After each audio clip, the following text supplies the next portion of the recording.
Good morning, boys and girls, and welcome back to the southern wing of the Stink Bug Works. This shiny thing in front of you right here is, I don't know, the fourth or fifth turn fin I made yesterday. I made several of them. It's easy to make these things. The problem I was encountering is, since I'm running this bracket vertical, I had to put a bend into the fin to whatever bend I want.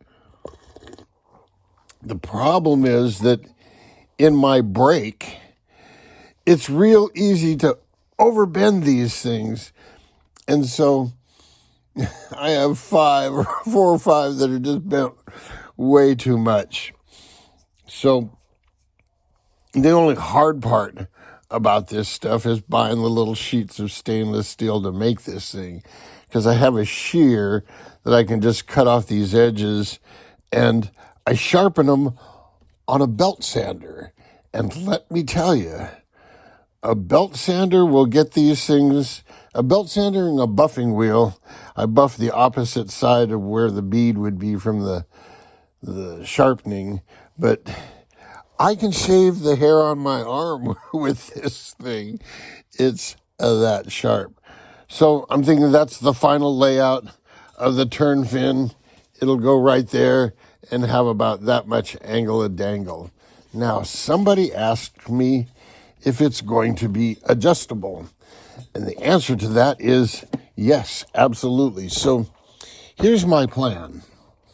I ordered some 3mm threaded rods.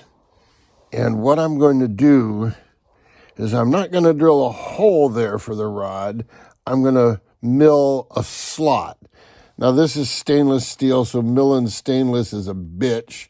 So I've got a carbide mill coming that I can mill this stuff with easily. And I may even take this hole and mill it into a slot so the whole rudder could do this thing, as well as up and down, so it could move as it wants. And then I can also do some gaz in and gaz out. What I did is I stuck a thrust washer in between the bracket and the turn fin here, just to see how it would go. But I think in the final analysis, if I wind up having to taper the fin, I might just make a tapered wedge to put in there. Where did I have it? Right about there? What do you think? That look about right? No, too much angle of dangle. And we all know that the angle of dangle is proportional to the heat of the meat divided by the mass of the ass. I shouldn't be saying that. Today, I have some other priorities. In fact, I thought I would show you what those priorities are.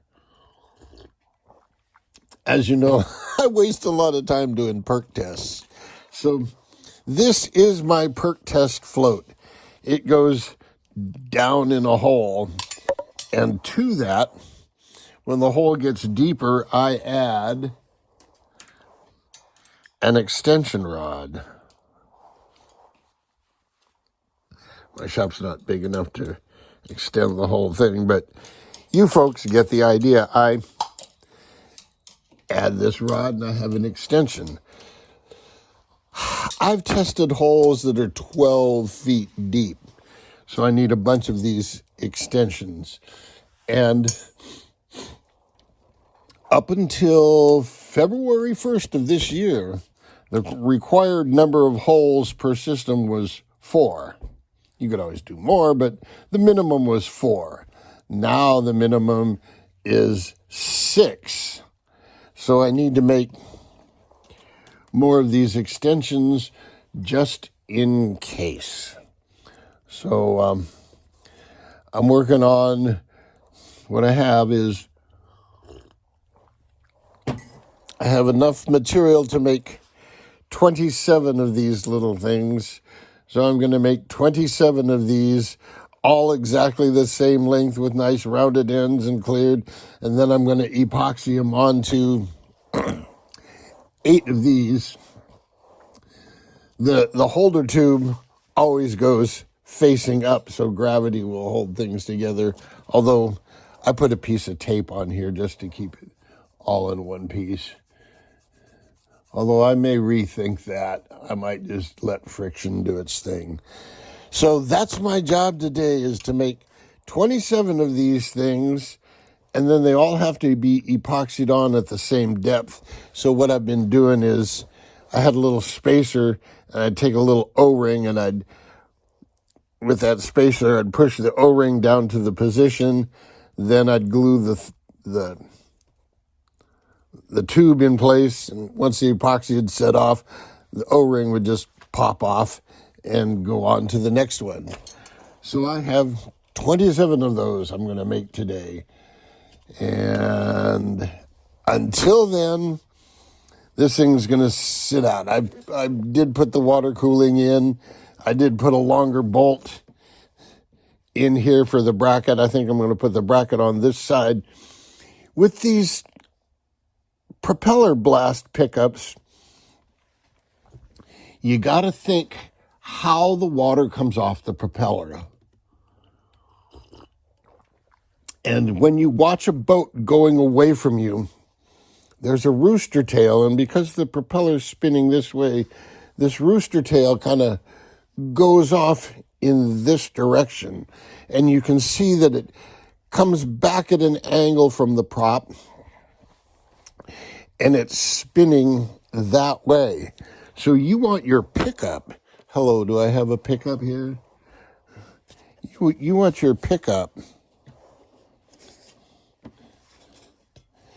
You want your pickup to be in that same plane of movement as the water coming off your propeller, and you want the pickup edge fairly close to the back of the propeller, and you want to shape the opening to match the curve of the propeller. You want to take advantage of that huge rooster tail. So as your boat goes away from you, look at the rooster tail and study how the propeller throws the water.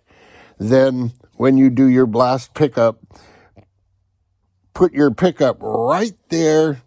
You can see the big flow, and as you move your prop, you can go, oh, it's coming off of this ear right here, and it's coming off right there. And so align everything up. You'll get more flow than you could possibly imagine. I took it off of this cam. Now it won't go on. There you go. This is what I'm using on these gears, is dry lubricant.